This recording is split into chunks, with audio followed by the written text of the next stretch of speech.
Hello guys, नमस्कार। Welcome है, स्वागत है आप सभी का फिर से। लगातार जारी है हमारा यूट्यूब चैनल सीजी कॉम्पिटिटर्स और आप देख रहे हैं इकोलॉजी एनवायरनमेंट की क्लासेस। आज जो हम टॉपिक लेके आए हैं वो है क्लाइमेट चेंज। इसके पहले प्रदूषण हम देख रहे थे, प्रदूषण ख़त्म हो चुका है, ठीक है, उनके एमसीक्यूज भी देखें। आज हम बात करेंगे क्लाइमेट चेंज पर, जलवायु परिवर्तन पर, ठीक है। तो उसकी हम चर्चा कर लेते हैं, ठीक है। तो चलो भाई स्टार्ट करते हैं, देर नहीं करते क्लास को।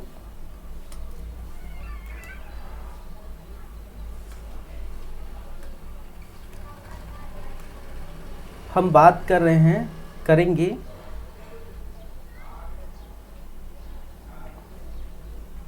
जलवायु परिवर्तन।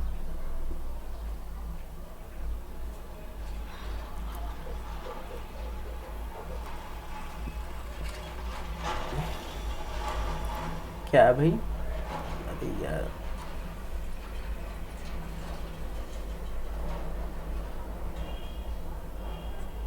जलवायु परिवर्तन या जिसे हम कहते हैं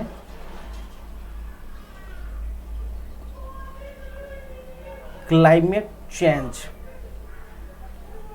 ठीक है। चलिए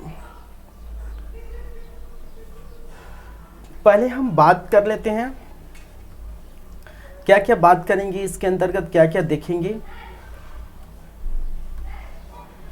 तो सबसे पहले हम समझेंगे कि जलवायु क्या होता है।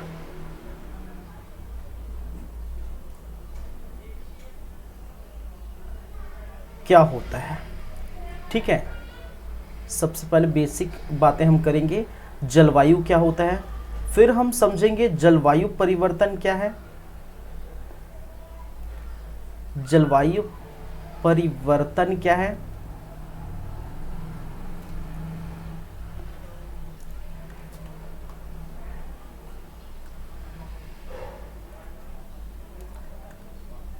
ठीक है।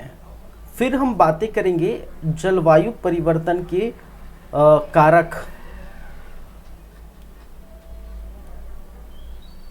जलवायु परिवर्तन के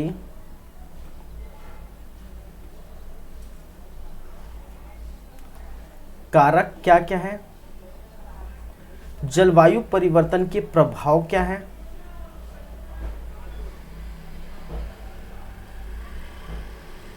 परिवर्तन के प्रभाव क्या है, और इसी के अंदर हम बात करेंगे हरितगृह प्रभाव, हरितगृह प्रभाव या जिसे ग्रीन हाउस इफेक्ट कहते हैं, ठीक है। फिर हम बात करेंगे वैश्विक ताप क्या है। फिर हम चलेंगे किसमें भाई, वैश्विक ताप क्या है, वैश्विक तापन या जिसे कहते हैं ग्लोबल वार्मिंग। फिर हम बात करेंगे ओजोन परत एवं उसका क्षरण, ओजोन परत एवं क्या है उसका क्षरण किस प्रकार से हो रहा है और कैसे ओजोन परत हमारी रक्षा करता है और कैसे ओजोन परत को नुकसान पहुंच रहा है, किन किन गैसों के कारण नुकसान पहुंच रहा है, वो सारी बातें हम करेंगे, ठीक है। तो इतने हम जो जलवायु परिवर्तन है इनमें जो सब टॉपिक है, ठीक है, इस पर हम चर्चा करेंगे। जलवायु क्या है पहले देखेंगे, जलवायु परिवर्तन क्या है देखेंगे, जलवायु परिवर्तन के कारक देखेंगे, जलवायु परिवर्तन के प्रभाव देखेंगे, फिर ग्रीन हाउस प्रभाव क्या है, वैश्विक तापन क्या है, ओजोन परत एवं उसका क्षरण किस प्रकार से होता है वो हम देखेंगे, ठीक है। चलिए तो एक एक करके हम समझते हैं, एक एक करके चलते हैं, एक एक करके बातें करते हैं। सबसे पहले हम चलेंगे जलवायु होता क्या है। पहली बात में पहला हमारा मुद्दा है कि भाई जलवायु क्या है।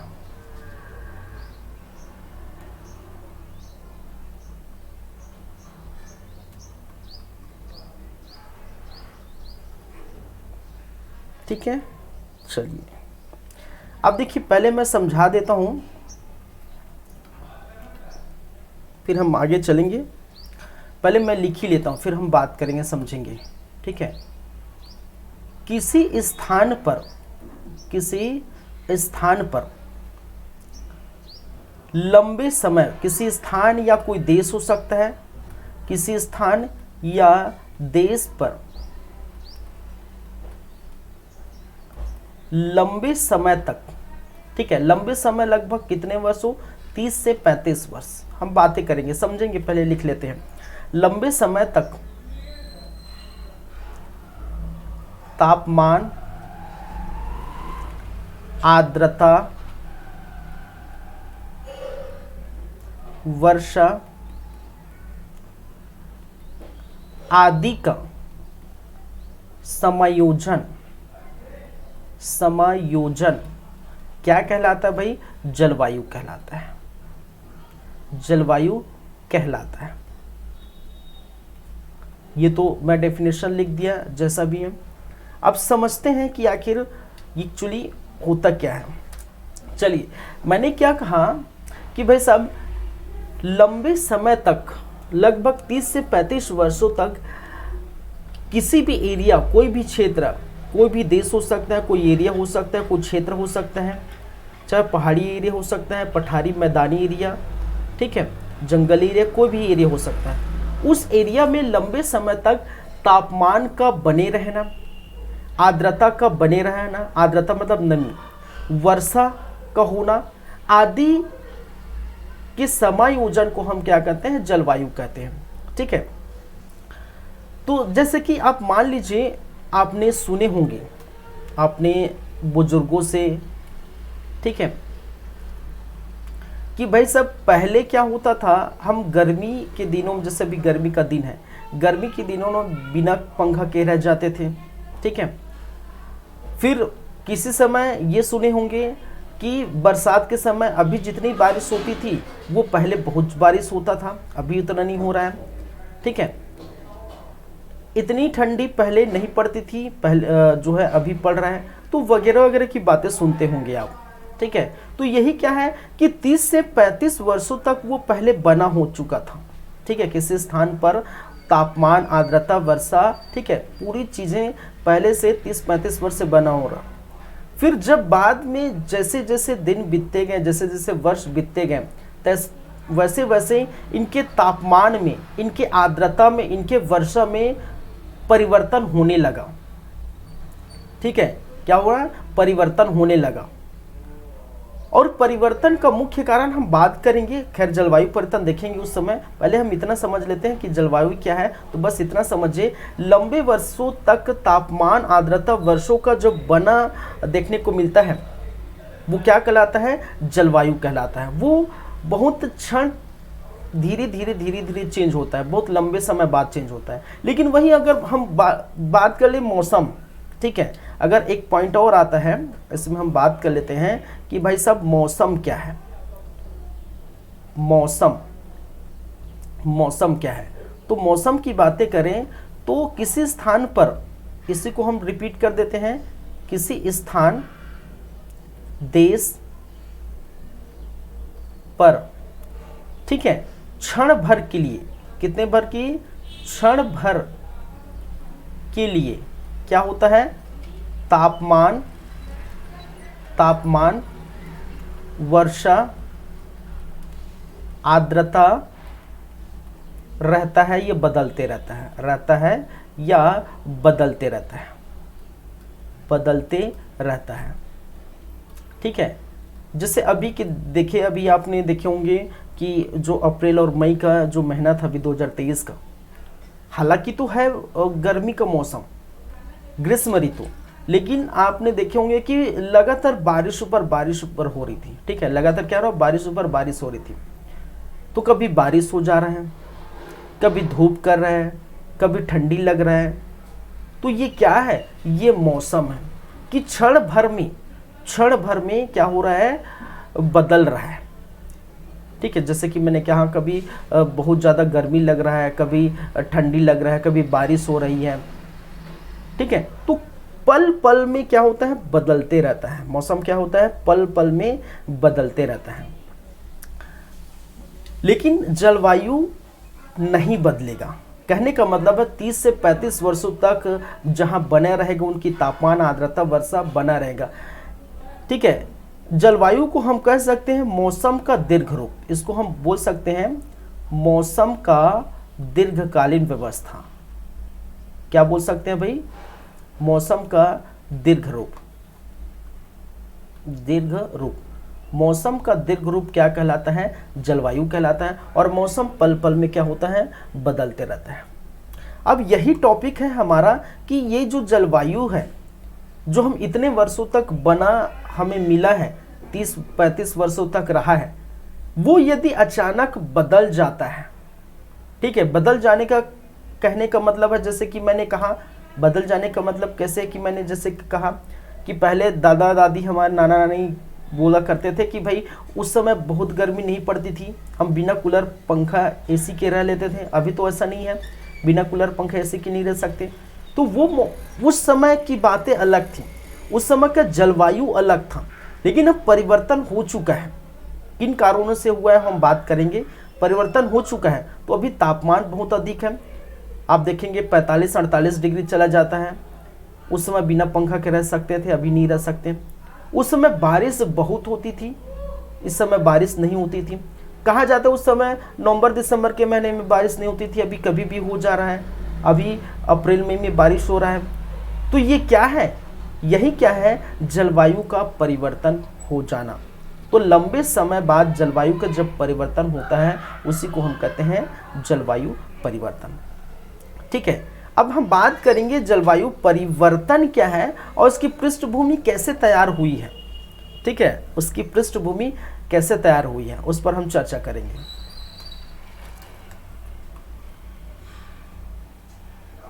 हम बात करेंगे जलवायु परिवर्तन की।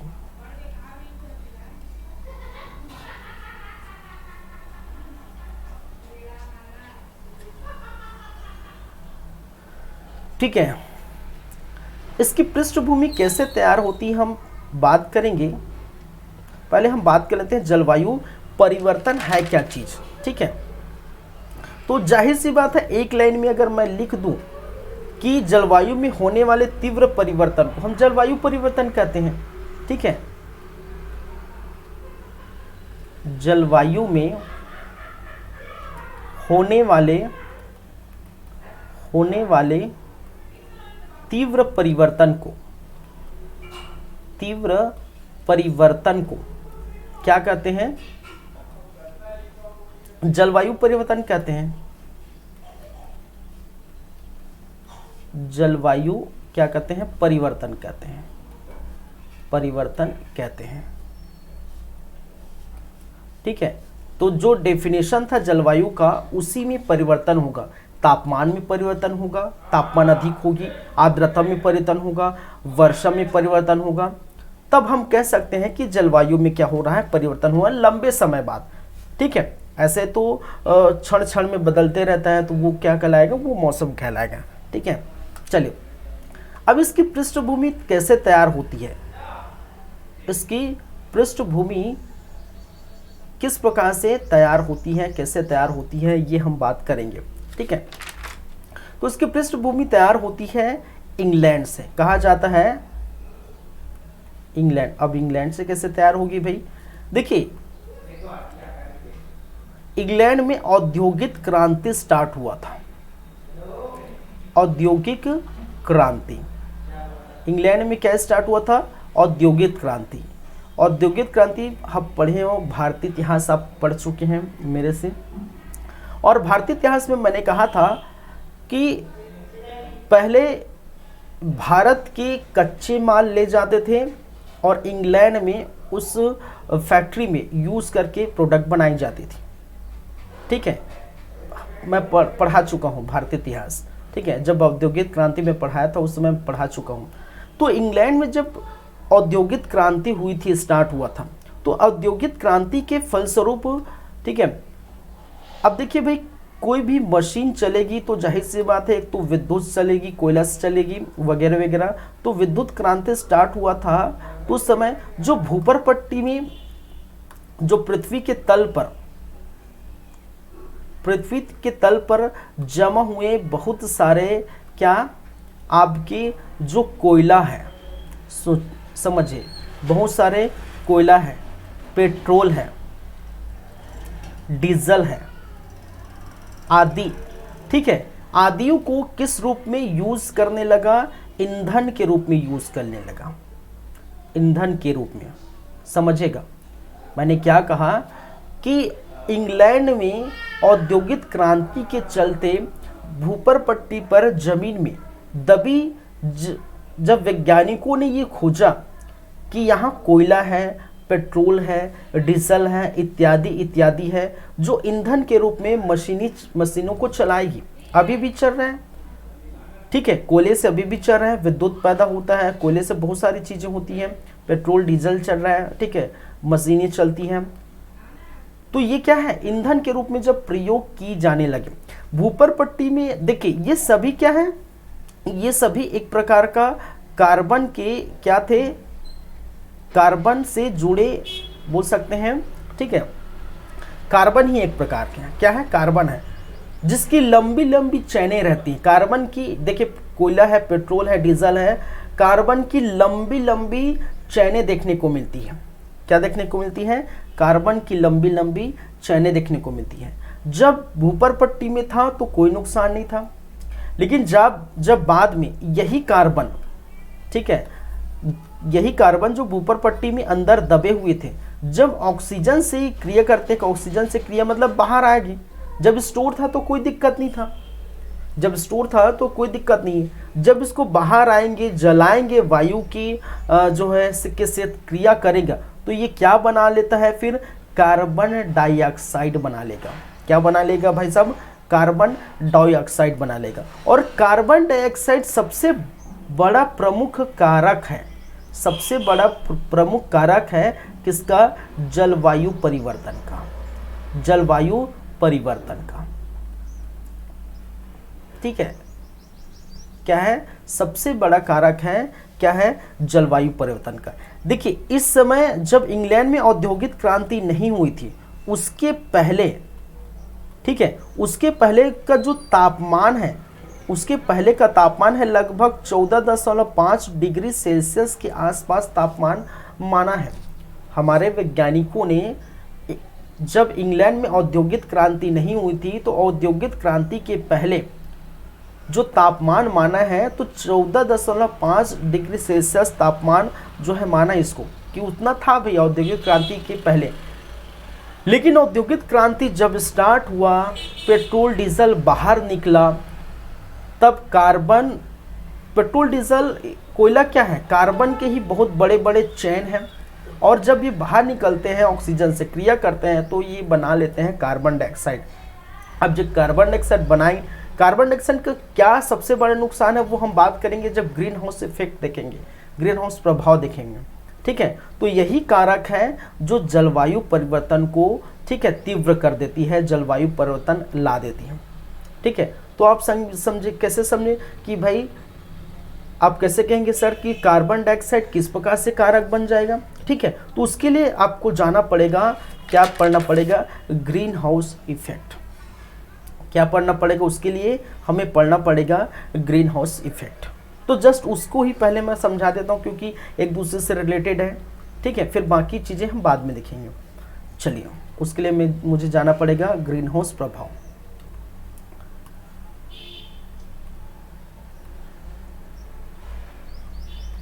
ग्रीन हाउस प्रभाव या जिसको हम कहते हैं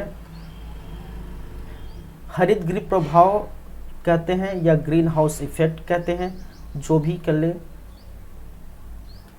इफेक्ट। चलिए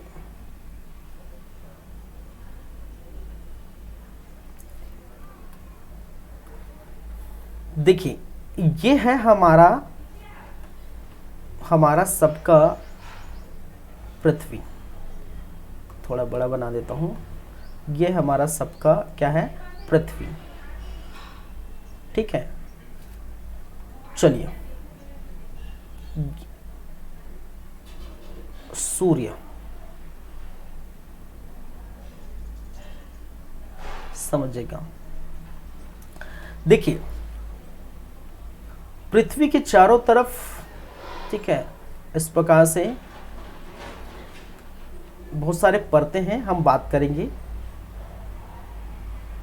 ये वायुमंडल, पृथ्वी का जो है वायुमंडल, पृथ्वी के चारों तरफ क्या है, ये वायुमंडल,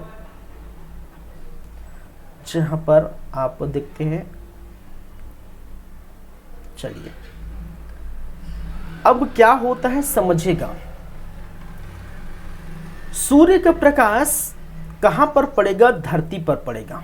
जाहिर सी बात है, जैसे अभी पड़ रहा है, सूर्य का प्रकाश कहां पड़ेगा, धरती पर पड़ेगा। जब धरती पर पड़ेगा तो जाहिर सी बात है जो है धरती क्या होने लगेगी, गर्म होने लगेगा। समझेगा, सूर्य का प्रकाश कहां पर पड़ेगा, धरती पर पड़ेगा। ठीक है, ये सूर्य का जो प्रकाश है वो जब धरती पर पड़ता है तो पहले तो ये गर्म होगा।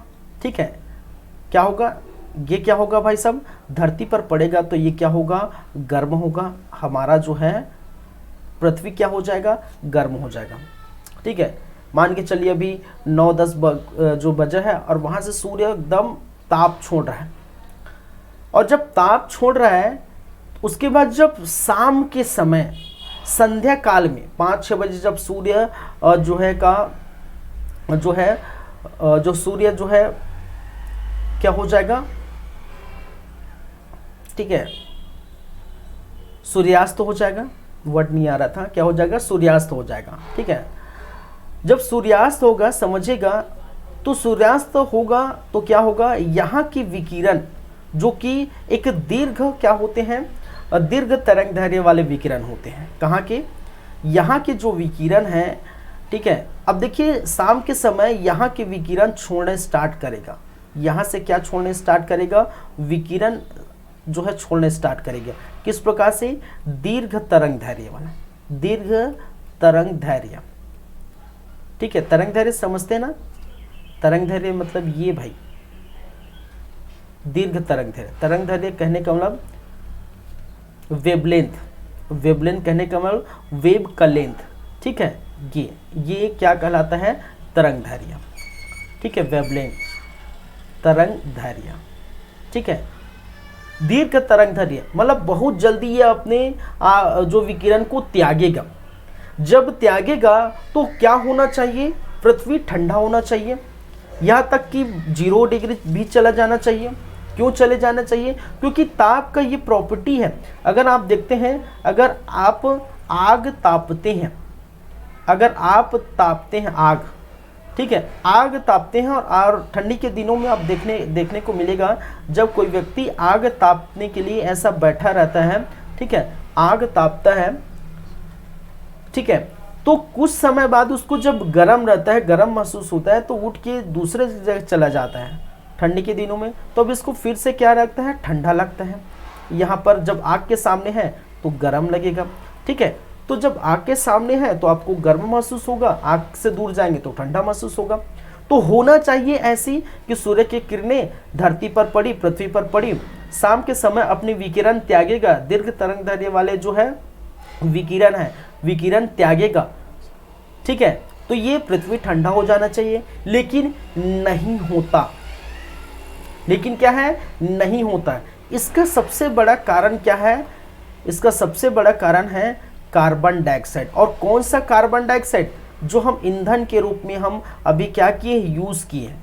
ठीक है, जो जलाए हैं, कार्बन डाइऑक्साइड जो धरती से भूपर पट्टी से बाहर निकली है, वही कार्बन डाइऑक्साइड, ठीक है, जो कोयला, पेट्रोल, डीजल, अन्य ईंधन के रूप में हम यूज किए हैं, वही कार्बन डाइऑक्साइड पृथ्वी के चारों तरफ, ठीक है, ये रह जाते हैं। और इस विकिरण को, ऐसे विकिरण को क्या कर लेते हैं, ऐसे विकिरण को क्या कर लेते हैं, अवशोषित कर लेते हैं। समझिए, क्या कर लेते हैं, अवशोषित कर लेते हैं, कर लेते हैं। जब ऐसे विकिरण को कार्बन डाइऑक्साइड के द्वारा जब अवशोषित की जाती है, देखिए ऐसा नहीं है कि ग्रीन हाउस इफेक्ट या फिर जलवायु परिवर्तन का एक सबसे बड़ा कारक कार्बन डाइऑक्साइड है कार्बन डाइऑक्साइड, लेकिन उससे भी ज़्यादा और उससे भी बहुत और है और गैसें हैं, लेकिन कार्बन डाइऑक्साइड एक मेजर इफेक्ट डालता है। कहने का मतलब है लगभग 60% जो ग्रीन हाउस इफेक्ट होती है या फिर जलवायु परिवर्तन होता है, तो 60% लगभग 60 से 65% रिस्पॉन्सिबल है कार्बन डाइऑक्साइड। ठीक है, अन्य तो है ही, लेकिन सबसे ज़्यादा रिस्पॉन्सिबल है कार्बन डाइऑक्साइड। हम ऐसा नहीं कि अकेले कार्बन डाइऑक्साइड ही आपके ग्रीन हाउस इफेक्ट का कारक है या जलवायु परिवर्तन का कारक है, अन्य गैसें भी है, लेकिन मैंने क्या कहा, कार्बन डाइऑक्साइड मेजर जो है वो इफेक्ट डालता है, इसलिए मैं यहाँ पर कार्बन डाइऑक्साइड की बातें कर रहा हूँ। तो मैंने क्या कहा, कार्बन डाइऑक्साइड इसी दीर्घ विकिरण को वापस जाने ही नहीं देती, पृथ्वी के ऊपर जो है जाने नहीं देती। ठीक है, यहाँ कहीं घूमते रहता है कार्बन डाइऑक्साइड, और कार्बन डाइऑक्साइड इस विकिरण को जाने नहीं देता और ये क्या करते हैं, एब्जॉर्ब कर लेते हैं। ठीक है, अब जब एब्जॉर्ब कर लिया जाता है, जब ये एब्जॉर्ब कर लिया जाता है, तो जितना ठंडा होना चाहिए पृथ्वी उतना ठंडा नहीं होता, वो गर्म ही रह जाता है, क्योंकि इसकी कार्बन डाइऑक्साइड सभी विकिरण को अवशोषित करके फिर पृथ्वी पर पटक देता है। भाई साहब तुम गर्म हो तो गर्म ही रहो।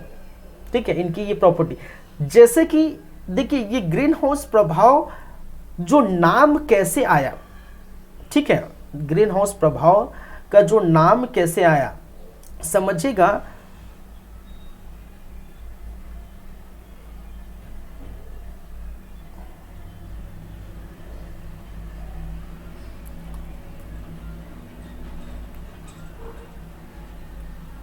देखिए अगर आप खेती किसानी करते होंगे तो आपको पता होगा, ठीक है, नहीं करते होंगे तो फिर पता भी होगा, नहीं पता जो भी है, खेती किसानी। ठीक है, खेती किसानी जब करते हैं तो आपको पता होगा कि तापमान आपको अधिक चाहिए, पानी भी अधिक चाहिए, पानी या वर्षा जो भी है, पानी कहने का वर्षा के रूप में, नल के रूप में, जो भी किसी के रूप में हो सकता है। ठीक है, तापमान अधिक चाहिए, पानी अधिक चाहिए, तो पानी तो नल वल से मिल जाएगा जो भी है, वर्षा भी नहीं होगी तो। ठीक है, तापमान चाहिए रहते हैं।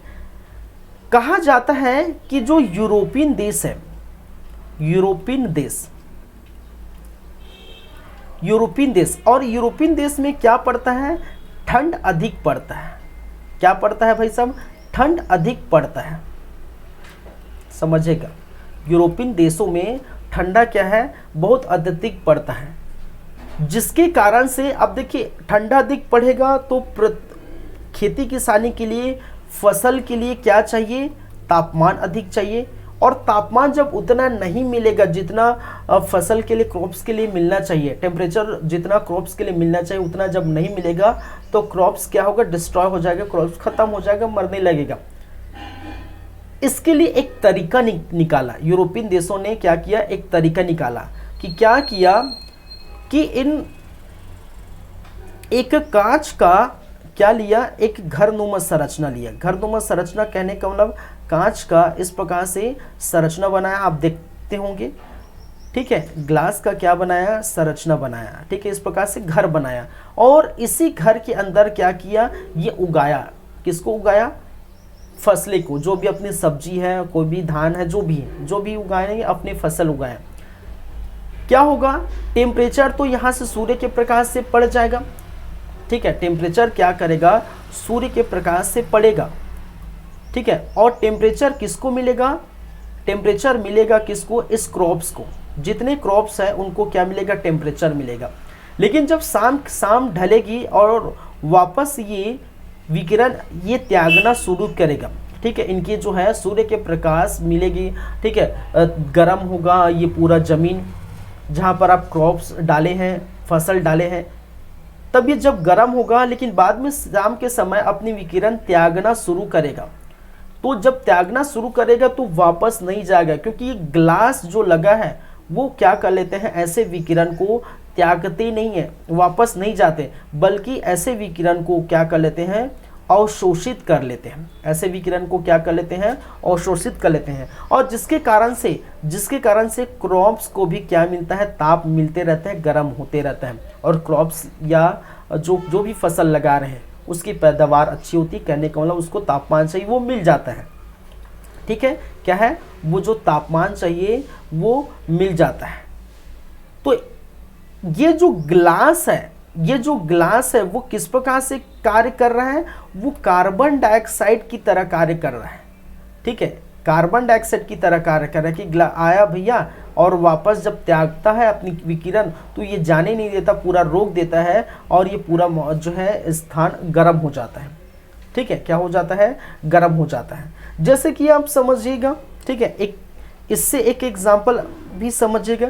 जैसे आप कार में जा रहे हैं, ठीक है, आपकी फैमिली कहीं जा रही है कार में, ठीक है, किसमें? कार, भले ही मेरा बनाया हुआ गलत हो, बस टाइप लग रहा है, मान के चलिए। ठीक है, जिस कार में आप जा रहे हैं, मान के चलिए ये है ठंडी की दिन। किसकी दिन है? ठंडी का दिन। ठंडी का दिन है, कार में जा रहे हैं, सफ़र में जा रहे हैं। अब क्या करिए आप, जो ग्लास लगा है, ठीक है, कार में जो ग्लास लगा है उस ग्लास को तो आप पहले बंद कर दीजिए। ठीक है, चलाइए, कार चलता रहेगा। ठीक है, आप निकलिए सुबह 9 बजे 10 बजे, ठीक है, ग्लास को बंद करिएगा और निकलिए। एकदम ठंडी का मौसम है। बाद में 2-4 घंटा बीत जाने के बाद, ठीक है, आपको ये मिलेगा कि जब ग्लास को ओपन करते हैं, कार के ग्लास को आप खोलते हैं, ओपन करते हैं, तो आपको क्या एहसास मिलता है? ठंडी का एहसास मिलता है। क्या एहसास मिलता है? ठंडी का एहसास। क्यों मिलता है? क्योंकि ठंडी के मौसम में ये जो विकिरण है वो क्या कर लिए गए हैं? आपके अंदर ग्लास जो लगे हैं, ग्लास के सहारे से तो सूर्य का प्रकाश अंदर घुस गए हैं, लेकिन आपका ग्लास किस प्रकार से कार्य कर रहा है? उस सबको अवशोषित करके रख लिए है, उस धूप को अवशोषित करके रख लिए है, वापस नहीं जाने दे रहा है। किसके कारण? इस ग्लास के कारण। ठीक है, इसलिए अंदर आप ग्लास, इसलिए बोलते हैं ना कि भाई ठंडी है मौसम, ग्लास बंद करके रखो, बोलते कि नहीं? अंदर जो है, बाहर ठंडी है, ठंडी के दिनों में जब सफ़र करते हैं, चाहे कार की बात हो चाहे बस या कहीं की बात हो, आप ये बोलते हैं कि भाई बाहर ठंडी है, ग्लास बंद करके रखो। क्यों कहा जाता है? क्योंकि धूप तो जब पड़ता है तो ग्लास के अंदर चला जाता है और ये बाहर नहीं निकलता, ग्लास इसको रोक देता है और शोषित कर लेता है, और इसी कारण अंदर का स्थान वो गर्म हो जाता है। ठीक है, जो अंदर का स्थान क्या हो जाता है? गर्म हो जाता है, और बाहर तो स्थान ठंडा है। तो यही एक भी दैनिक जीवन में एग्जाम्पल देख सकते हैं। और वैसी हुआ कहाँ पर? यूरोपियन देशों में कि फसल लगाने के लिए ऐसी स्थिति की जाती है। ठीक है, कि ग्लास होगा, सूर्य का प्रकाश आएगा, अपनी विकिरण को त्यागने के बजाय ये विकिरण को अवशोषित कर लेता है, गर्म कर लेता है। ठीक है, तो इसलिए ये इसको ग्रीन, ठीक है, क्योंकि भाई ग्रीन कैसे पौधे हैं तो ग्रीन दिखेगा, ऐसा नहीं कि ग्रीन पट्टी लगाए या ग्रीन जाली लगाए, ऐसा नहीं। ठीक है, लगाते भी हैं, अलग है, लेकिन पारदर्शी लगाते हैं। ग्रीन इसलिए देखते हैं कि पौधे का कलर ग्रीन है। ठीक है, और हाउस में लगाए, घर में लगाए तो हाउस है। ठीक है, और इफेक्ट, प्रभाव डाल रहे हैं यहाँ पर, तो उसको क्या कहते हैं? प्रभाव, इफेक्ट। तो इसी से नाम बढ़ा है आगे, इसी से नाम आया है यूरोपियन देशों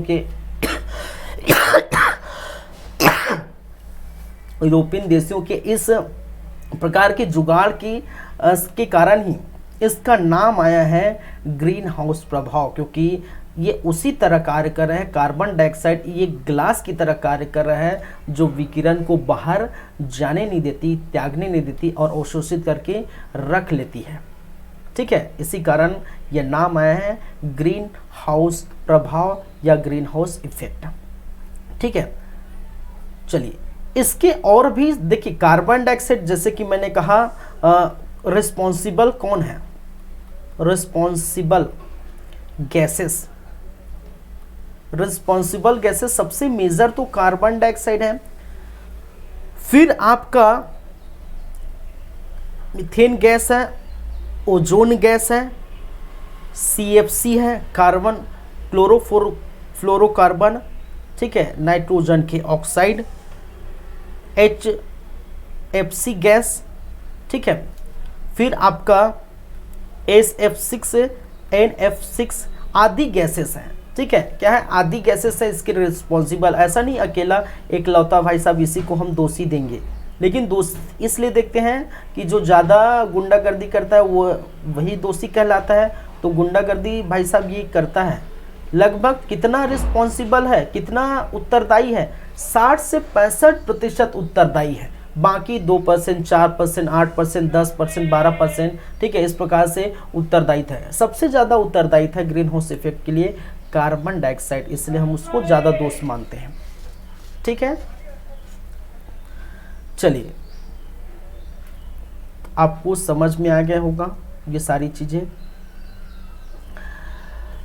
अब बोलेंगे सर ये तो है, चलो मान लिया, हमने मान लिया कि इंग्लैंड में औद्योगिक क्रांति हुई, वैज्ञानिकों ने कोयला निकाला, पेट्रोल निकाला, कार्बन जब बाहर निकले, पहले ये स्टोर था तो मज़े में हम देख रहे थे, ठीक है। देखिए वैज्ञानिक ऐसा होते हैं कि उनको पता ही नहीं रहता कि बाद में भाई इनका प्रभाव क्या होगा, ठीक है। खोज करते हैं तो उस समय ये तो रहता कि भाई हमने खोज की, लेकिन उसका दुष्परिणाम क्या होगा वो ज़्यादातर देखने को नहीं मिलता, वो सोचे नहीं होते कि इतना बड़ा जो भयंकर दुष्परिणाम होगा, ठीक है। तो हम कहाँ थे, ठीक है, कि उन्होंने कार्बन डाइऑक्साइड जो है यूज़ कर लिया, कार्बन डाइऑक्साइड के रूप में ये कारक बन गए। कार्बन जब वायुमंडल में आया ऑक्सीजन के साथ क्रिया करके, ठीक है, कार्बन डाइऑक्साइड का रूप लिया। चलो सर हम मान लेते हैं, आपने कहा ये भी मान लेते हैं जलवायु परिवर्तन, आपने कहा ग्रीन हाउस प्रभाव भी हुआ है, ये भी मान लेते हैं, लेकिन हमें वो कारक नहीं दिख, कारक तो दिख गए लेकिन वो परिवर्तन नज़र नहीं आ रही। आपने बताया नहीं कि उससे क्या हो रहा है, ठीक है। इससे तो समझ में आ रही है ये सारी चीज़ें हो रही, लेकिन पृथ्वी पर जो घटना होगी वो किस प्रकार से होगी, इसके प्रभाव से। तो मैं बताना चाहूँगा इसके प्रभाव से भयंकर घटना होगी, और वो सबसे बड़ा घटना है वैश्विक ताप। क्या है? वैश्विक ताप, वैश्विक तापन, या जिसे कहा जाता है ग्लोबल वार्मिंग। क्या कहते हैं? Global warming. अब ये कहेंगे सर ये वैश्विक ताप क्या है? देखिए सब एक दूसरे से जुड़े हुए हैं, ठीक है, सब एक दूसरे से जुड़े हुए हैं। पहले जलवायु परिवर्तन से हम समझे थे कि कोयला निकला था, कार्बन डाइऑक्साइड बना था, फिर इसके प्रभाव से कार्बन डाइऑक्साइड इसको अवशोषित कर लिया, तो इसको हम ग्रीन हाउस इफेक्ट कहते हैं। और ये वैश्विक ताप क्या है? वैश्विक ताप कुछ नहीं है भाई, वैश्विक ताप कुछ नहीं है, बस क्या है,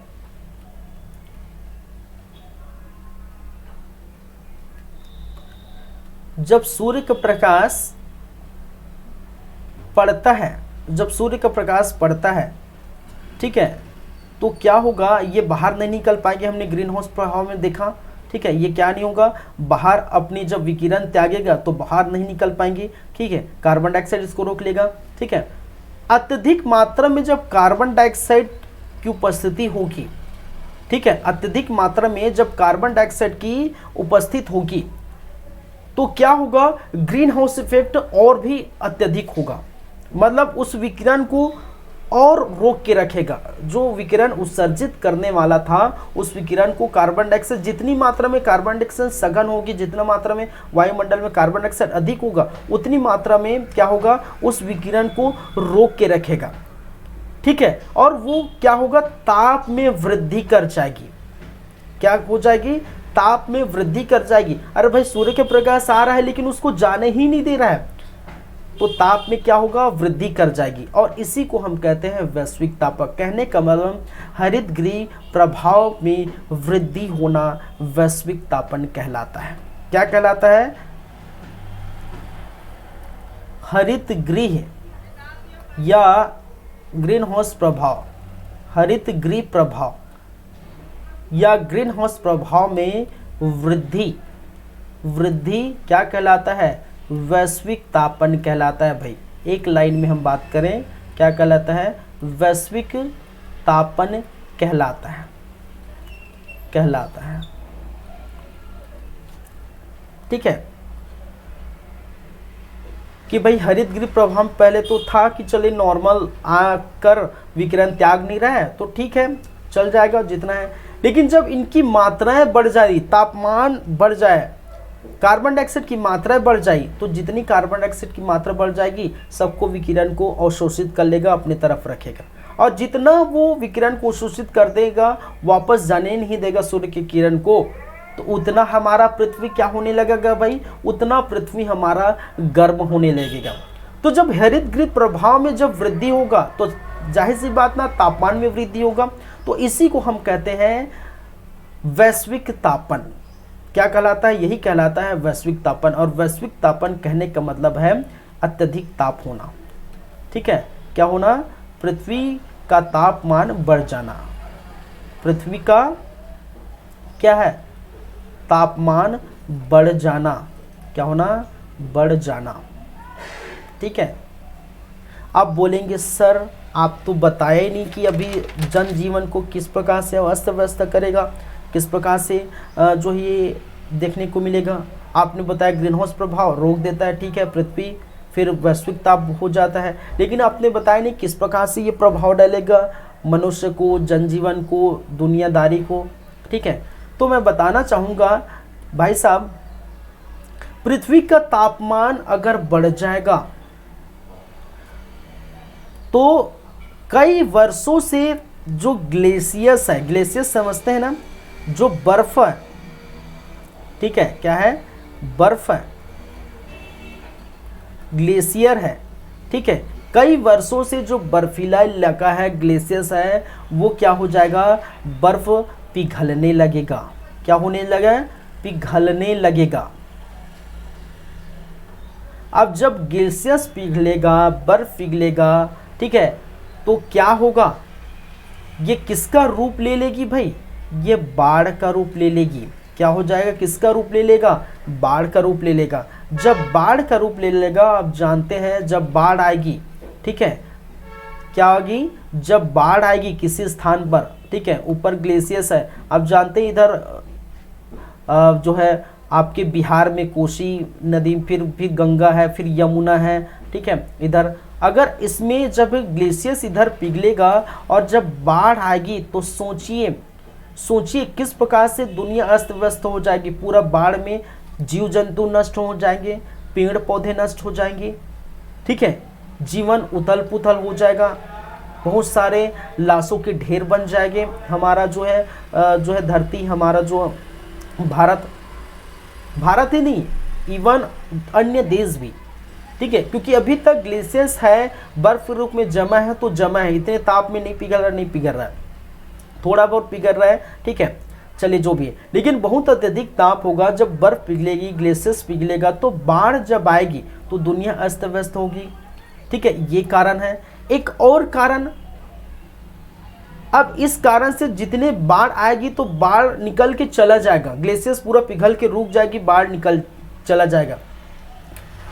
किसी समय ऐसी स्थिति आएगी, इसके प्रभाव से, वैश्विक तापन के प्रभाव से किसी समय ऐसी स्थिति आएगी कि भाई बारिश ही नहीं होगा, वर्षा ही नहीं होगी। क्या नहीं होगा? बारिश ही नहीं होगी, वर्षा नहीं होगी, सूखा पड़ जाएगा, इससे भी दिक्कत है। मौसम का एक चीज और, जब बाढ़ आएगी तो ऐसा तो नहीं है कि सिर्फ जीवन अस्त व्यस्त हो जाए कि तो बस धीरे से कहीं निकल जाए, ऐसा नहीं। तो जब बाढ़ आएगी तो बड़े बड़े समुद्र हैं, समझिएगा, सोचिएगा, बड़े बड़े समुद्र हैं, इस समुद्र में क्या होगा? पानी जाएगा, और समुद्र का जब लेवल बढ़ेगा, समुद्र का क्या होगा? जब लेवल बढ़ेगा, ठीक है, पानी उछाल मारना शुरू करेगी। जब हवाएं चलेगी तो आप देखते हैं इधर है आपका जो है अरब सागर भाई, अरब सागर, इधर है बंगाल की खाड़ी, वे ऑफ बंगाल, ठीक है, इधर है क्या, अरब सागर, इधर है बंगाल की खाड़ी, इधर है हिंद महासागर, हिंद महासागर नीचे भाई, ठीक है। जब समुद्र इतने जो है सारे समुद्र, ठीक है, जो किसके आसपास है, ये पूरे पश्चिमी घाट पूर्वी घाट में पूरी तरह से जो है केरल की बाउंड्री, आपके तमिलनाडु के बाउंड्री, आंध्र प्रदेश, ठीक है, आपके गोवा है, आपके मुंबई है, ये आसपास जो बाउंड्री वाले स्थान हैं वो तो पूरी तरह से पहले ही दबेंगे। किससे? क्योंकि जब समुद्र में क्या होगा, ठीक है, इसकी जो है पानी की मात्रा अधिक होगी, उछाल मारेगा, हवाएं चलेगी, तो भाई जब हवाएं चलेगी तो समुद्र का पानी, ठीक है, कहाँ चलना स्टार्ट करेगा, इस तरफ चलना स्टार्ट करेगा, इधर का पानी इस तरफ, और जितने भी ये स्थान हैं ये पूरे के पूरे क्या हो जाएंगे, ये पूरे पूरे बाढ़ की स्थिति में आ जाएगी। जब ये बाढ़ की स्थिति में आ जाएगी तो जाहिर सी बात लोग पलायन करें, इधर से अगर ग्लेशियर पिघल किधर आ गया तो ये बाढ़ की स्थिति में आ जाएगी, ठीक है। बाढ़ समाप्त होगा तो कहीं ना कहीं महामारी की चपेट में आ जाएगा, बारिश कम होगा तो भी दिक्कत, सूखा हो जाएगा, बारिश अधिक होगा तो भी दिक्कत, जो है यहाँ पर बाढ़ की स्थिति में लोग जो है त्रस्त हो जाएंगे, जीव जंतु पशु पक्षी पेड़ पौधे सभी नष्ट हो जाएंगे, ठीक है। तो सोचिए कितना बड़ा प्रभाव डालेगा हमारे पृथ्वी को, इवन हमारे भारत को ही नहीं पूरे पृथ्वी को कितना बड़ा प्रभाव डालेगा। सिर्फ एक कारण, और एक कारण क्या है, कार्बन डाइऑक्साइड। एक कार्बन डाइऑक्साइड के कारण, ठीक है, वैश्विक ताप के बढ़ जाने के कारण, ग्लेशियर्स पिघल जाने के कारण, बाढ़ आने के कारण इतने ज़्यादा भयंकर तबाही मचेगी कि लाशों की ढेर हो जाएंगे भाई साहब, ठीक है।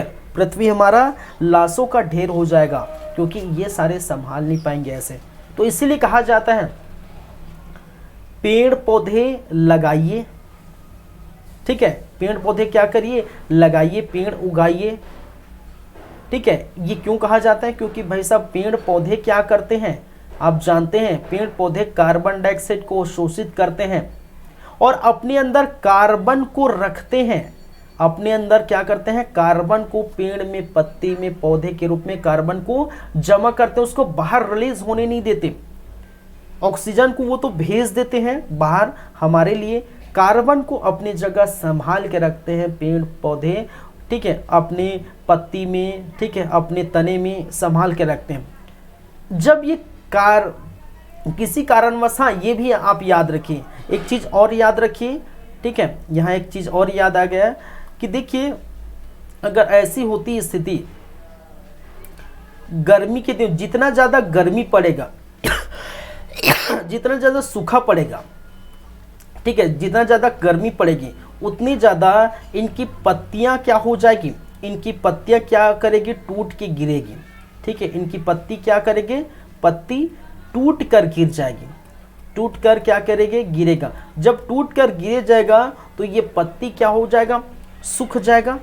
पत्ती जब सूखेगा बहुत सारी पत्ती हो जाए, जब गर्म हो जाएगी, चट्टाने गिरेगी हवा से या चट्टानों से, इसका जब क्रिया होगा, कहने का मतलब चट्टानों से ऐसे पत्तियों के साथ क्रिया होंगे तो क्या हो सकता है, आग लग सकता है, और आग लग जाएगी तो पेड़ पौधे पूरी तरह से खत्म हो जाएंगे। जब पेड़ पौधे खत्म हो जाएगा फिर से कार्बन जिस पेड़ में है, कार्बन क्या हो जाएगा भाई साहब, मुक्त हो जाएगा। जब कार्बन मुक्त हो जाएगा तो फिर से यही दिक्कत हो जाएगा, वायु के संपर्क में आकर फिर से कार्बन डाइऑक्साइड वायु के संपर्क में आकर क्या बना लेगा, कार्बन डाइऑक्साइड बना लेगा और इस प्रकार से होगा।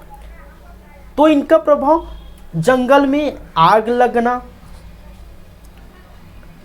बर्फ का पिघलना, ठीक है, क्या होना, जंगल में आग लगना, बर्फ का पिघलना, बाढ़ आ जाना, सुनामी आ जाना, ग्लोबल वार्मिंग होना आदि क्या है, इसके कारण है, प्रभाव है, ठीक है।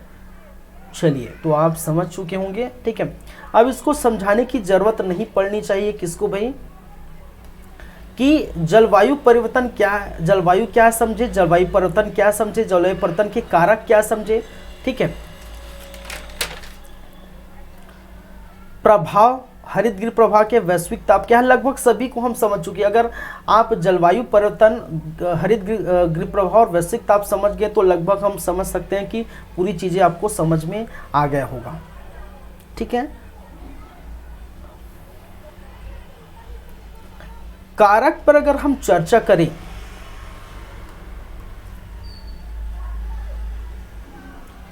जलवायु परिवर्तन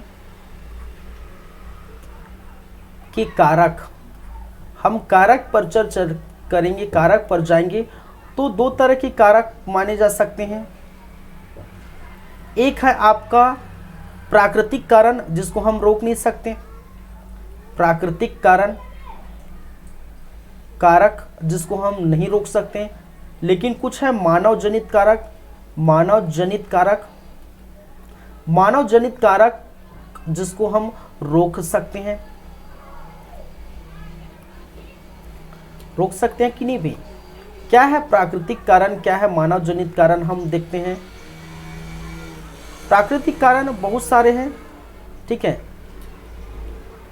ज्वालामुखी उद्गार, ज्वालामुखी उद्गार,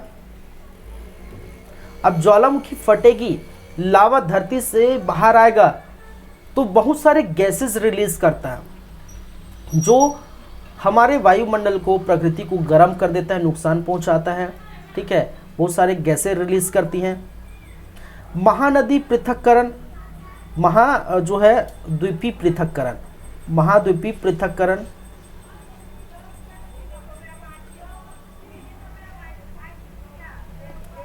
वैश्विक ताप, वैश्विक तापन। ठीक है, सबसे अधिक जो प्रभाव डालता है इसका तो वो क्या है, वैश्विक तापन। लेकिन वैश्विक तापन के लिए जिम्मेदार कौन है? सॉरी, वैश्विक तापन के लिए जिम्मेदार कौन है? ये मानव जनित कारक हैं, जैसे कि मानव जनित कारण का शहरीकरण होना, शहरीकरण होना। शहरीकरण कैसे?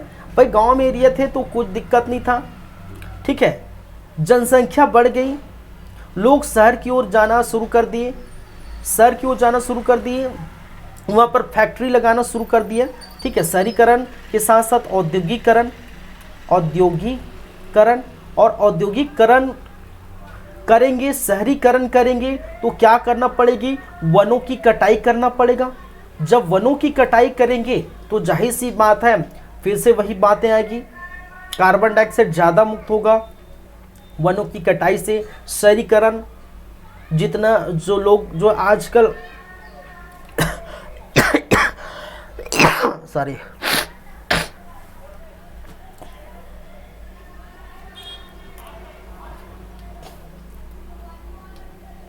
शहरीकरण से, ठीक है, फिर मैंने कहा वनों की कटाई करना पड़ेगी, वहाँ लोग बसेंगे, ठीक है, पेड़ों की कटाई करेंगे, औद्योगिकरण, फैक्ट्री लगाएंगे, वहाँ की निकलने वाली धुएं होंगी, वहाँ के निकलने वाले गैसें होंगी जो वायुमंडल को क्या कर सकते हैं, नुकसान पहुँचा सकते हैं। और इसके लिए दोनों के लिए वनों की कटाई करना पड़ेगा। ठीक है, शहरीकरण करने, अरे शहरीकरण कहने का मतलब ऐसा नहीं कि शहर एक साथ बस जाता है भाई। पहले हम देखते थे, आपको अगर ऐसा है कभी आप सोचेंगे 8-10 साल पहले कहीं आप जाइए कोई भी स्थान, चाहे रायपुर में ही या कोई दुर्ग में या भिलाई, बिलासपुर, कहीं स्थान पर, पहले 2-4-8-10 साल पहले जा रहे होंगे तो लगा होगा कि भाई यहाँ पेड़ पौधे थे, यह एकदम जंगल एरिया था, बंजर था। ठीक है, ये जंगल एरिया था। 8-10 साल बाद जाएंगे, अरे भाई कहाँ गए पेड़ पौधे, पूरा फैक्ट्री बन गई, घर बन गया, कोई स्थान, कोई जो है औद्योगिकरण कर रहा है, कोई घर बना रहा है, कोई और कुछ बना रहा है। तो ये क्या देखते हैं, यही शहरीकरण है। सॉरी, ये बार बार खांसी क्यों आ रहा है भाई?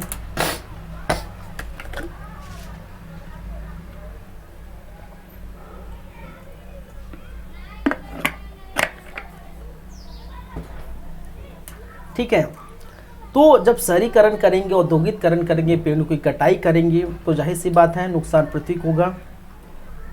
कीटनाशक दवाई का छिड़काव करना कि हमारे क्रॉप्स को ग्रोथ करने के लिए। ठीक है, ऐसे बहुत सारे कीटनाशक का दवाई करते हैं। फिर पृथ्वी हमारी फिर से वहीं दिक्कत आने लगेगी। तो बहुत सारे कारक हैं, लेकिन सबसे जलवायु परिवर्तन में सबसे बड़ा कारक प्राकृतिक कारण से ज़्यादा मानव जनित कारक, मानव उस वायुमंडल को दूषित कर रहा है।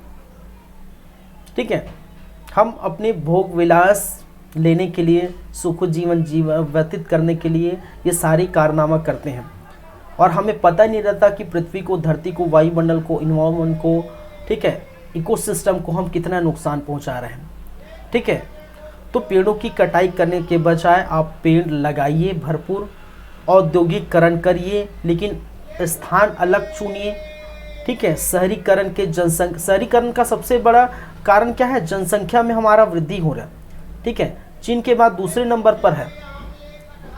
वो दिन दूर नहीं कि चीन जो है नीचे खिसक जाएगा, हम प्रथम स्थान पर आ जाएंगे। ठीक है, कि जितना ज़्यादा जनसंख्या बढ़ रही है उतना ज़्यादा लोगों की डिमांडें बढ़ रही हैं, लोगों को घर चाहिए। अब तो पहले एक घर में दादा दादी चाचा चाची सब रहते थे, एक घर में काम चल जाता था। अब सबको सेपरेट लाइफ चाहिए। ठीक है, पति पत्नी, चाचा चाची का अलग, दादा दादी का अलग, उनके साथ रह जाए वो अलग, बड़े पापा का अलग, जो भी है भाई का अलग, सबका अलग अलग अपने घर की। एक ही घर में अगर 10-12 सदस्य हैं, 10 जोड़े हैं मान के चलिए, तो सब 10 जोड़ों को अलग अलग क्या चाहिए? घर चाहिए। पहले वही 10 जोड़े एक ही मकान के अंदर रह जाते थे। तो ये क्या है? ये शहरीकरण है। ठीक है, लोग दूसरे दूसरे जगह जा जाके बस जाते, तो फिर जाहिर सी बात है, तो जितना ज़्यादा जनसंख्या में वृद्धि होगी, शहरीकरण इतना होगा, मांगे बढ़ेगी, औद्योगिकरण होगा, वनों की कटाई होगी वगैरह होगा, और ये सब के कारण हमारे पेड़ पौधे, वायुमंडल को क्या होगा? नुकसान पहुंचेगी, जाहिर सी बात है। चलिए, ये हो गए। हम आगे बात करेंगे, एक इम्पॉर्टेंट टॉपिक बच जाता है, अभी बात करेंगे ओजोन परत और उसका क्षरण। लेकिन 2 मिनट के वेट चाहिए। ठीक है, वेट करिए, 2 मिनट का रेस्ट चाहिए। ठीक है, लगातार बोल के समझ रहे हैं। ठीक है, चलिए 2 मिनट के बाद मैं वापस आता हूँ, फिर लास्ट हम बात करेंगे ओजोन परत और उनका क्षरण। ठीक है, चलिए।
हेलो गाइस, नमस्कार, फिर से वेलकम है, फिर से स्वागत है ब्रेक के बाद आप सभी का।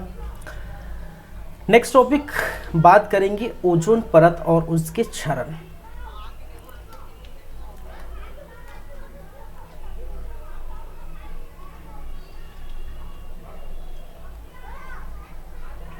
ओजोन परत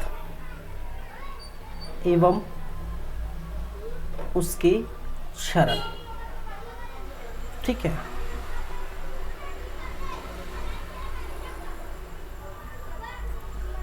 चलिए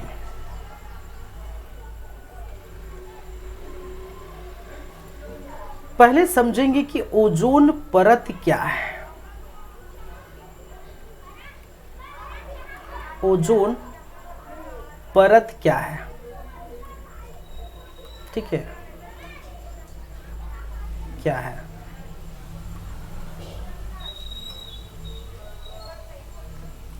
समझिए, तो देखिए हमारे पृथ्वी के वायुमंडल में बहुत सारे लेयर्स होती हैं, वो हम बात करेंगे कितने लेयर होते हैं, 5 लेयर होते हैं, उसको हम बात करेंगे। ठीक है, ओजोन परत एक प्रकार का हल्के नीले रंग का विषैला गैस होता है। एक प्रकार का क्या करता है, हल्के नीले रंग का क्या होता है, विषैला गैस होता है। विषैला क्या होता है, गैस होता है। पहली बातें। दूसरी बातें, इस ओजोन परत, देखिए ओजोन परत कहने का मतलब O3, ओजोन परत O3। O3 का अगर निर्माण की बात की जाए तो निर्माण जो है सूर्य के प्रकाश, इसका जो निर्माण होता है, इसका जो निर्माण होता है ऑक्सीजन के 2 मॉलिक्यूल, ऑक्सीजन के ही एक मॉलिक्यूल से जब मिलते हैं तो इसका निर्माण होता है ऑक्सीजन के 2 मॉलिक्यूल। ठीक है, कहने का मतलब ओजोन परत के 3 मॉलिक्यूल का निर्माण होता है। किसका निर्माण होता है, ओजोन के 3 मॉलिक्यूल का क्या करते हैं, निर्माण करते हैं। ठीक है, ऑक्सीजन की बात करें तो ऑक्सीजन के नॉर्मल 2 मॉलिक्यूल होते हैं। ठीक है, लेकिन ये किसके में, यूवी किरणें की उपस्थिति में, यूवी किरणें की उपस्थिति में खुद बादलों में, कहने का मतलब लेयर हम बात करेंगे उस लेयर में। ठीक है, उस लेयर में यूवी किरणें के कारण ही ये क्या करते हैं, O3 का निर्माण करते हैं। O3 ओजोन परत क्या है, एक प्रकार का हल्के नीले रंग का विषैला गैस है। इसका निर्माण, ठीक है, ऑक्सीजन के 2 मॉलिक्यूल और ऑक्सीजन के एक मॉलिक्यूल मिलकर ऑक्सीजन के, ठीक है, ओजोन परत जो है 2 मॉलिक्यूल वाला ओजोन परत का निर्माण करते हैं। ये आप ध्यान रखें। इस प्रक्रिया को, ये जो प्रक्रिया है, इस प्रक्रिया को कहा जाता है चैपमैन प्रक्रिया। चैपमैन प्रक्रिया ये एक प्रकार का चक्रीय प्रक्रिया है। ठीक है, एक प्रकार क्या है, चक्रीय प्रक्रिया है, यह कहलाता है चैपमैन प्रक्रिया। जब ऑक्सीजन की जो 2 मॉलिक्यूल ऑक्सीजन के एक मॉलिक्यूल से मिलकर ओजोन परत की 2 मॉलिक्यूल का निर्माण जब करते हैं तब इसी को हम कहते हैं चैपमैन प्रक्रिया। ओजोन परत की ये खासियत है, ठीक है, इनका लाभ क्या है, ओजोन परत का लाभ क्या है कि हमें क्या करता है, यूवी किरणें को धरती पर आने पर बचाता है। धरती या पृथ्वी पर आने से बचाता है। आने से क्या करता है, बचाता है। क्यों लाभ, और क्या लाभदायक है, नहीं बचाएंगे तो क्या होगा ये हम देखेंगे। ठीक है, बस इतना समझिए, फिलहाल हम जब बात करेंगे आगे तो बताएंगे। यूवी किरणों को धरती पर, पृथ्वी पर आने से रोकता है हमारा ओजोन परत। ठीक है, तो मैं फिर से रिपीट कर रहा हूँ, मैंने क्या कहा, एक प्रकार का हल्की नीले रंग का विषैला गैस है। इसका निर्माण ऑक्सीजन के 2 मॉलिक्यूल और ऑक्सीजन के ही एक मॉलिक्यूल जब सूर्य के प्रकाश पड़ती है तो रिएक्शन होता है, इसको चैपमैन प्रक्रिया कहते हैं। इसी प्रक्रिया के दौरान ही ओजोन परत का निर्माण होता है और ये यूवी किरणों को धरती पर, पृथ्वी पर आने से रोकता है। ये है बातें। चलिए अब प्रक्रिया कैसे होती है कि ओजोन परत के लेयर्स हम देखेंगे। ठीक है, वायुमंडल की लेयर, ओजोन परत की लेयर मैंने कहने का मतलब वायुमंडल की लेयर। ठीक है, ओजोन परत की लेयर नहीं भाई, वायुमंडल की लेयर। पृथ्वी में लेयर्स पाए जाते हैं। ठीक है, चलिए अगर हम बात करें तो मान के चलिए ये है हमारा पृथ्वी, ये हमारा पृथ्वी। पृथ्वी में पाए जाते हैं लेयर्स। एक लेयर, खैर फिलहाल ये सर्कल तो प्रॉपर नहीं बन पाएगा, लेकिन समझने के लिए आप देखिए, ये एक लेयर हो गया, रेड कलर में मैं कर दिया, ये दूसरा लेयर हो गया।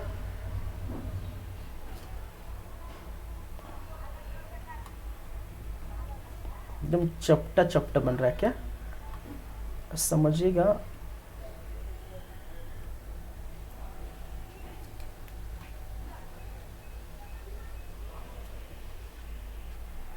चलिए जैसा भी है समझने के लिए है, सर्कल तो बनना मुश्किल है इतना अच्छे से।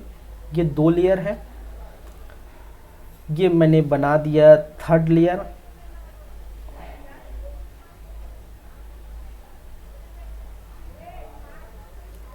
ये मैंने बना दिया फोर्थ लेयर।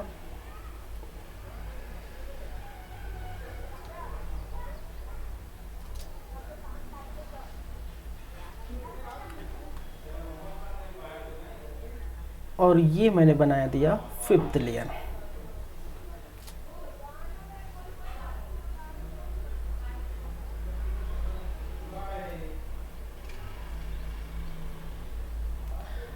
ठीक है, एक एक करके हम बातें करेंगे। तो पहला लेयर क्या कहता है, ये जो पहला लेयर है, ठीक है, 1 2 3 4 5, ये जो पहला लेयर है, इस लेयर को हम कहते हैं क्षोभ मंडल।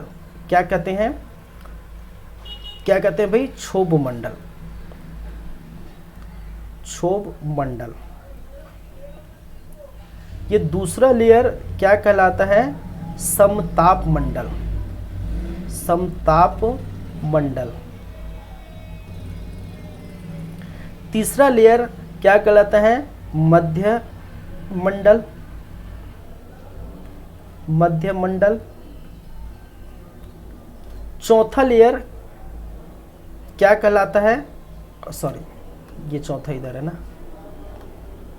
चौथा लेयर क्या कहलाता है आपका आयन मंडल, आयन मंडल। और पांचवा और अंतिम लेयर क्या कहलाता है, बाह्य मंडल, बाह्य मंडल। ठीक है, शायद इंग्लिश में इसको बोला जाता है ट्रोपोस्फियर। ठीक है, आई थिंक इसको बोला जाता है ट्रोपोस्फियर। क्या बोलते हैं, ट्रोपोस्फियर। इसको बोला जाता है स्ट्रेटोस्फियर। क्या बोलते हैं, स्ट्रेटोस्फियर। इसको बोला जाता है मेसोस्फियर। क्या बोलते हैं भाई, मेसोस्फियर। इसको बोला जाता है थर्मोस्फियर। ठीक है, थर्मोस्फियर। और इसको बोला जाता है एक्सोस्फियर, एक्सोस्फियर। ठीक है, जो भी है मैं इसको हटा देता हूँ। ठीक है, ये इस प्रकार से देखने को मिलती है। हालांकि बहुत बड़ा बन गया है ये लेयर्स बनाने में, लेकिन समझिएगा जो भी है। चलिए अब बात आती है हमारा जो ओजोन जो पाया जाता है। ठीक है, ओजोन पाया जाता है वो कहाँ पर पाया जाता है, आपके कौन से लेयर में पाया जाता है, समताप मंडल में। ओजोन की जो है वो कहाँ पाया जाता है, जो लेयर्स आपको देखने को मिलते हैं, किस मंडल में पाया जाता है ओजोन का लेयर, समताप मंडल में पाया जाता है। O3 का लेयर्स या O3 लेयर्स, ये क्या है? O3 layers. ठीक है, देखिए इसके भी कुछ क्रम डिसाइड है। क्रम कहने का मतलब है, क्रम तो डिसाइड ही है, इसका लेंथ डिसाइड है। जैसे कि सबसे ऊपर बाह्य मंडल,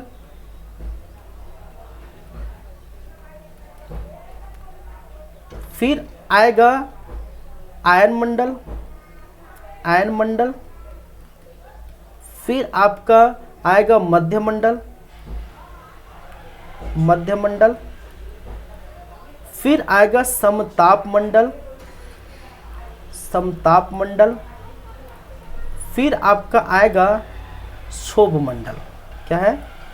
क्षोभ मंडल। ठीक है, देखिए इस धरती से, कहने का मतलब पृथ्वी के तल से, हम इसकी ऊंचाई मानते हैं पृथ्वी के तल से। ठीक है, पृथ्वी के तल से अगर देखा जाए तो ये आपका जो है, मान के चलिए ये 0 किलोमीटर समुद्र तल से, पृथ्वी तल से नहीं भाई साहब, समुद्र तल से हम मापते हैं, समुद्र तल से हम मान के चलते हैं ये क्या है? 0 किलोमीटर है। फिलहाल 0 किलोमीटर से हम बात करें तो यहाँ से जो 8 किलोमीटर है, लगभग 8 से 10 किलोमीटर, ठीक है समझिएगा, ये जो लगभग 8 से 10 किलोमीटर, मैं यहाँ लिख देता हूँ, लगभग कितनी है? 8 से 10 किलोमीटर ये एरिया। ठीक है, 8 से 10 किलोमीटर से लेकर जो 50 किलोमीटर है, 50 किलोमीटर इस तरफ, और इस तरफ अगर हम बात करें 0 किलोमीटर से लेकर लगभग 18 किलोमीटर, 18 किलोमीटर, ये जो इतने जो लेयर्स हैं, इतने जो स्थान हैं जो मैं घेर रहा हूं, ये जो स्थान है रेड कलर में जो मैं घेर रहा हूं,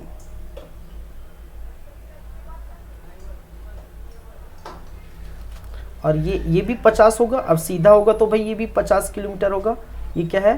50 किलोमीटर। ठीक है, इस तरफ से तो जो इतना स्थान मैं जो घेर रहा हूं, यहां से लेकर यहाँ क्षोभ मंडल का जो स्थान है, ठीक है, ये क्षोभ मंडल का जो स्थान है, ये पूरे स्थान में आपको क्या देखने को मिलेगा भाई? यही जो स्थान है जहां पर आपको मिलेगा क्या? कौन से कलर लूं? ये वाला कलर ले लेता हूं, नहीं सेम हो जाएगा कलर, ये भी नहीं दिख रहा है, ये कलर ठीक है, चलिए रेड ही है, ठीक है भाई, रेड कलर ही ठीक है। चलिए ये जो मैं रेड कलर में मार्क कर रहा हूं, ठीक है, ये इसकी ओजोन की सांद्रता है। किसकी है? ओजोन की सांद्रता। यही है क्या है? ओजोन परत। यही क्या है? O3 layer. क्या है? O3 layer. और इसकी जो सांद्रता है, सांद्रता अधिक होती है। कहने का मतलब सांद्रता अधिक मतलब अधिक एकदम घना होता है। लगभग कितने किलोमीटर तक लगभग होता है? लगभग 20 से 35 किलोमीटर तक सबसे अधिक यहाँ पर सांद्रता होती है, सबसे अधिक पाया जाता है। ठीक है, 20 से 35 किलोमीटर तक। हालांकि ये तो पाया जाता है, देखिए ये जो ध्रुव में, अगर ध्रुव की बात करें पृथ्वी के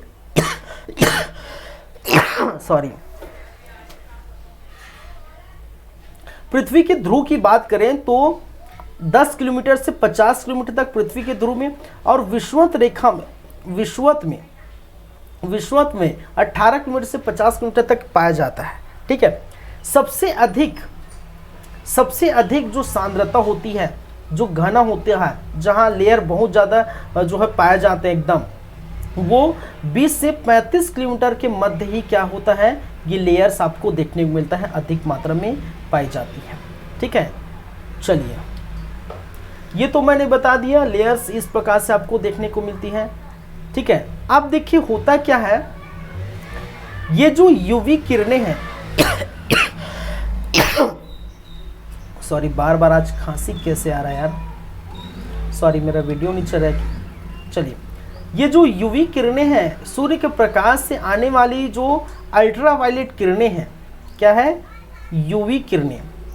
इस यूवी किरणें को आने से क्या करता है, रोकता है। देखिए यूवी किरणें 3 प्रकार के होते हैं, ये भी आप याद रखें। यूवी किरणें 3 प्रकार के होते हैं। एक होता है आपका यूवी ए किरणें, दूसरा होता है यूवी, ठीक है, यूवी बी, एक होता है यूवी सी, मैं यहाँ लिख देता हूँ, एक होता है यूवी सी, तीसरा होता है यूवी सी। ठीक है, जैसे हम पता है vitamin A, vitamin B, vitamin C, तो इसी प्रकार UV A, UV B, UV C. सबसे ज़्यादा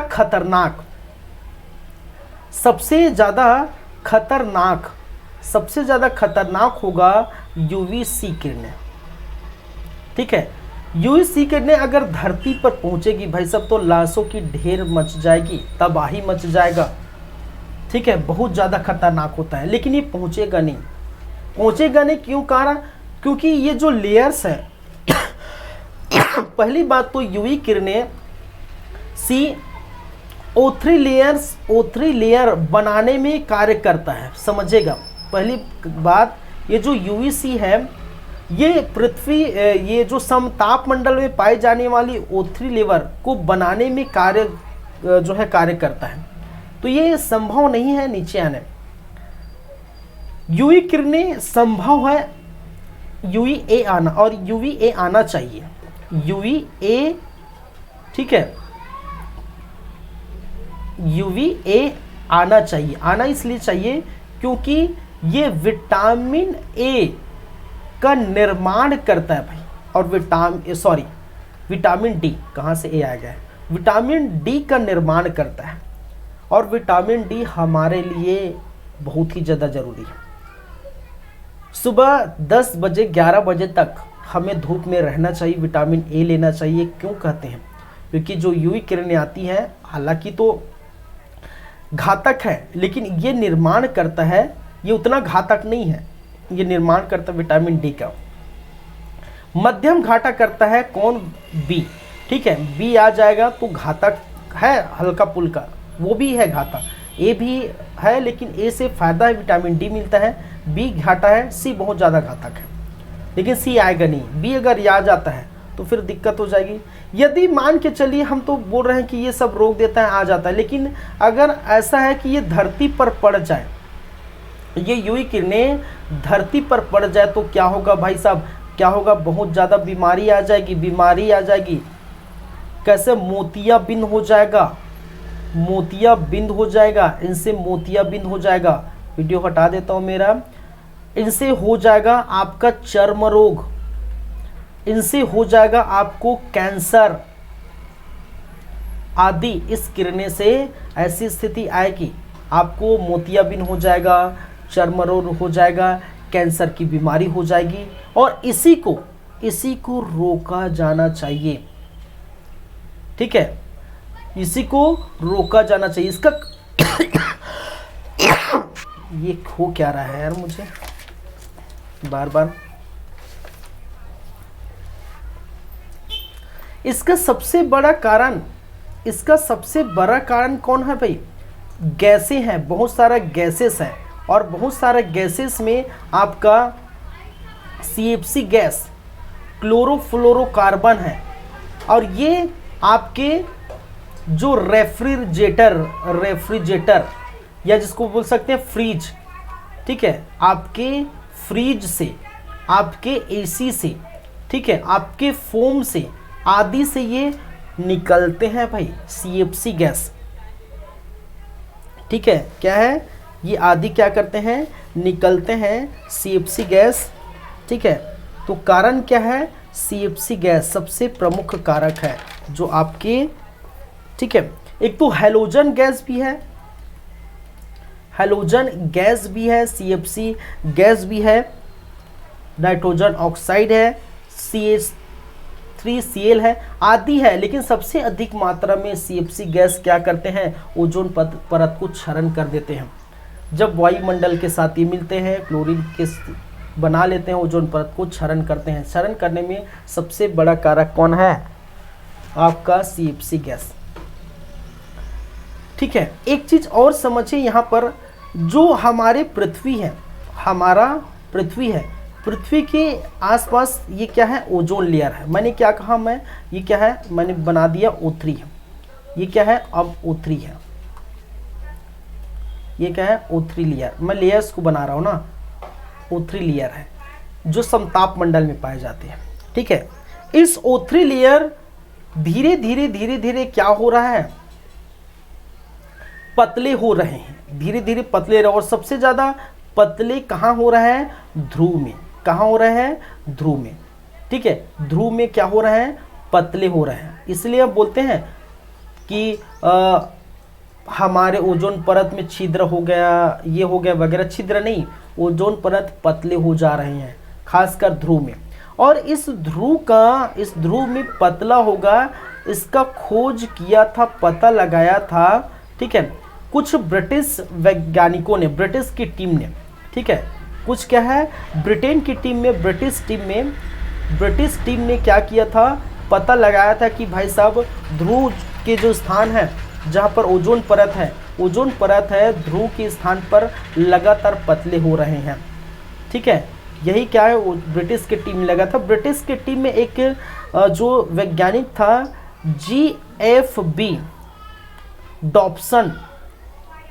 GFB डॉप्सन नामक एक व्यक्ति था।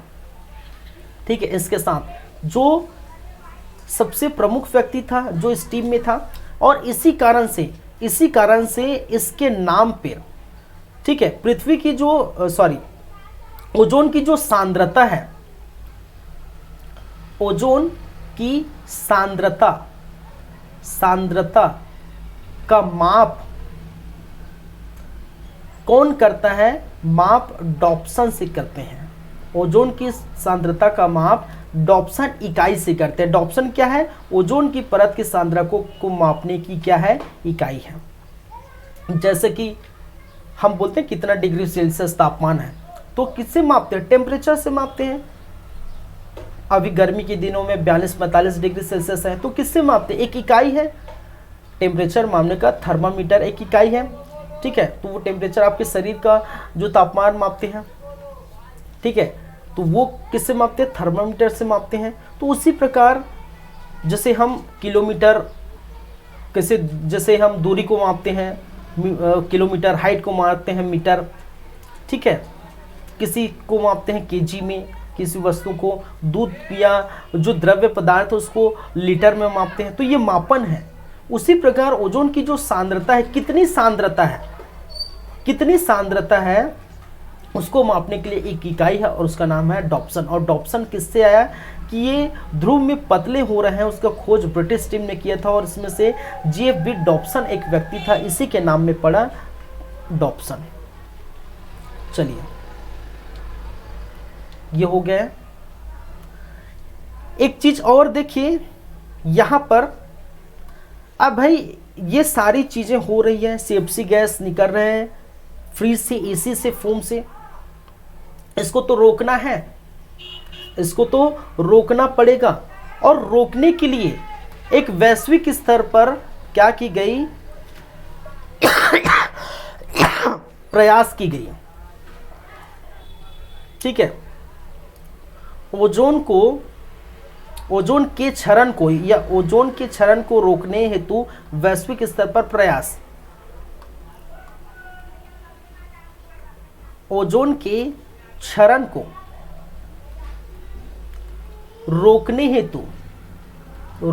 हेतु वैश्विक स्तर पर प्रयास किए गए। वैश्विक स्तर पर क्या किए, प्रयास किए गए।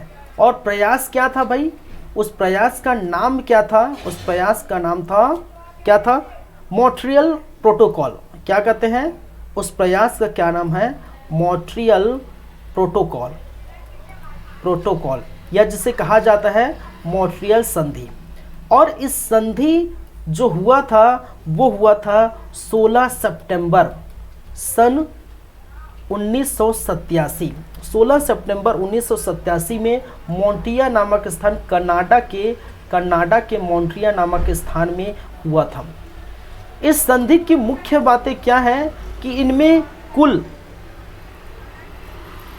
47 देशों ने भाग लिया था। 47 देशों ने भाग लिया था, ठीक है।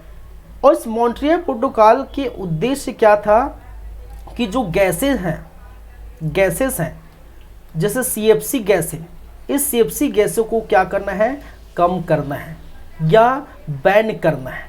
और आपको देखने को मिलेगी कि 2000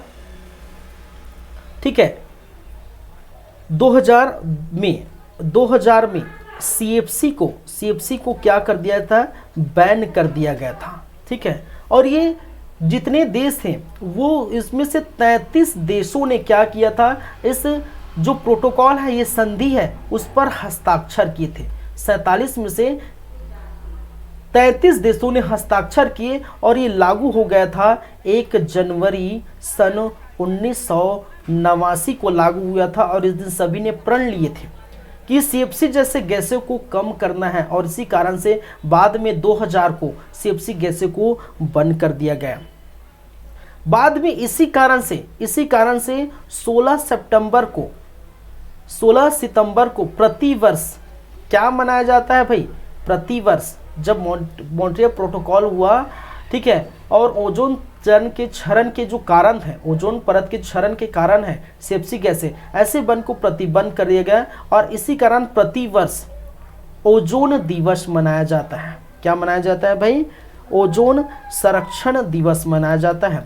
संरक्षण दिवस प्रतिवर्ष सन 1987 को ये मॉन्ट्रियल प्रोटोकॉल हुआ, जिसके कारण से 16 सितंबर को प्रतिवर्ष ओजोन संरक्षण दिवस इसी कारण से मनाया जाता है, ठीक है। तो वैश्विक स्तर पर क्या किया गया, संधि हुई, वैश्विक स्तर पर प्रोटोकॉल किया गया, वैश्विक स्तर पर ये ओजोन क्षरण के लिए, ठीक है, प्रयास किए गए। तो 47 देशों ने भाग लिया, 33 देशों ने इस पर हस्ताक्षर किए कनाडा के। और इस प्रकार से 16 सितंबर को जो चीज़ हुई है, ठीक है, उसके कारण से CFC को 2000 में बैन कर दिया गया। और 16 सितंबर को प्रतिवर्ष इसी कारण से ओजोन संरक्षण दिवस मनाया जाता है। तो 1 जनवरी 1989 याद रखिए, 16 सितंबर याद रखिए, 16 सितंबर 1987 याद रखिए, ठीक है। और ये क्या है, प्रोटोकॉल याद रखिए, मॉन्ट्रियल प्रोटोकॉल, जो वैश्विक स्तर पर पहला प्रयास था उत्तरी संरक्षण हेतु, ठीक है। चलिए, तो पूरी बातें हो चुकी हैं, लगभग जो चाहिए था हमें पूरा हो चुका था, ठीक है। अब आगे बढ़ते हैं, मीन्स कहने का मतलब है ये हो जाता है आपका समाप्त, ख़त्म, ठीक है। चलते हैं, फिर नेक्स्ट टाइम मिलेंगे। थैंक यू, बाय, ठीक है। ये पूरा आपका हो जाता है समाप्त। चलिए, थैंक यू।